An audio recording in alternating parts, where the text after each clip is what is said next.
Goeiemiddag. 6 April en ek is Monay Botha, Koepel TV se korrespondent hier in Amerika. Laaste paar dae kry ek nogal baie die vraag, veral die nuwe mense wat nou die Koepel TV join en jy weet sien wat hier aangaan. En hulle bly vra, nou hoe's dit dat ek in Amerika opgeëindig het? Hoekom ek hierso en wat doen ek in die Amerikaanse weermag en so aan? Want hulle is nou obviously geïnteresseerd.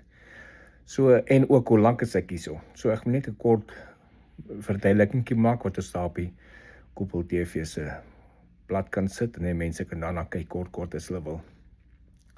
Ek het in 2008 Amerika toe getrek. Ek het aansoek gedoen vir die Diversity Visa program en my nommer was getrek en ek het dit gekwalifiseer gekry en ek het in 2008 in Junie maand hier aangekom met 'n green card.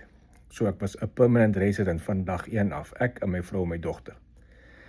Omdat ek hier aangekom het met 'n permanent resident, as 'n permanent resident met 'n green card, is ek toegelaat om die US military te join. So ek het later in die jaar toe ons hier aangekom het, deur die recruiting proses gegaan en ek het die US military gejoin en ek het by Junie maand in 2009, toe ek 41 jaar oud is, toe het ek Army toe gegaan, United States Army vir basiese opleiding.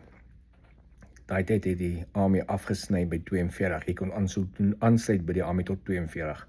So ek is deur my basiese opleiding en deur gevorderde training en omdat ek daai tyd gejoin het in 2009 in a time of war gejoin het hulle my burgerskap versnel.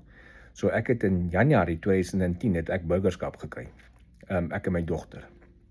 My vrou eers 'n paar jaar later, want sy moes eers haar permanent resident 5 jaar uitloop voor sy kan aansoek doen vir burgerskap of met 'n Amerikaner getroud wees vir 3 jaar, wat toe ek is nou Amerikaner, so 3 jaar later het sy. So intussen was ek in die US Army gewees vir so 4 jaar, net so die 4 jaar. Ek het op Apache helikopters gewerk by Fort Knox in Kentucky.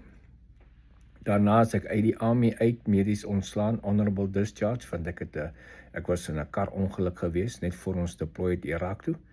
My eenheid het deploy, ek kon nie saamgaan nie want ek was in die kar ongeluk. En na 'n jaar wat ek nog steeds op ligte diens was, is ek medies ongeskik verklaar en uit die weermag uit met the honorable discharge. Daarna vind ek uit dat ek kan wel aansluit by die lugmag se burgermaggieskaders, want ons mag nie ontplooi buiteland nie en jy het nie minimum vereiste vir medies nodig nie. So toe sê ek aan by die lugmag, die United States Air Force se burgermaggieskaders en op die oomblik vlieg ek vir hulle. Ek het al my pilot license in Suid-Afrika gekry toe ek daar uit, voor ek Suid-Afrika uit is.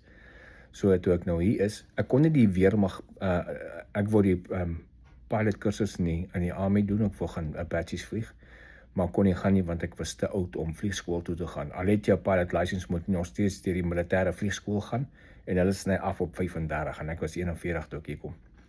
So ek kon nie dit gedoen het nie. Maar nou kan ek met die lugmag se burgermaggieskaders, maak jy saak hoe oud is jy nie, kan jy nog steeds vir hulle vlieg. So ek vlieg missions vir die burgermaggieskaders van die lugmag. Die lugmag se burgermaggieskaders is opgedeel in wings. Elke staat het sy eie wing, so ek is in Tennessee wing. Op die oomblik is my rol, ek is die chief of staff vir die wing, so ek is stoor en bevel van die hele wing van Tennessee. En voor dit was ek 'n eskaderbevelvoerder op my eskader op Portland in Tennessee, waar ek 'n eskaderbevelvoerder was. So dis basies wat dit is. Ek is nou, soos ek sê, chief of staff, en ek is 'n mission pilot vir die Tennessee wing, en dis maar wat ek doen. Dis part-time. Ek is ook part-time nog steeds by die Army se kant, by die Tennessee se State Guard betrokke, waar ek die G3 aviation officer is vir die Tennessee State Guard. So, dis wat ek doen, en vir die wat belang gestel het, ek hoop dit antwoord die vraag wat julle gehad het. Baie dankie, geniet die dag.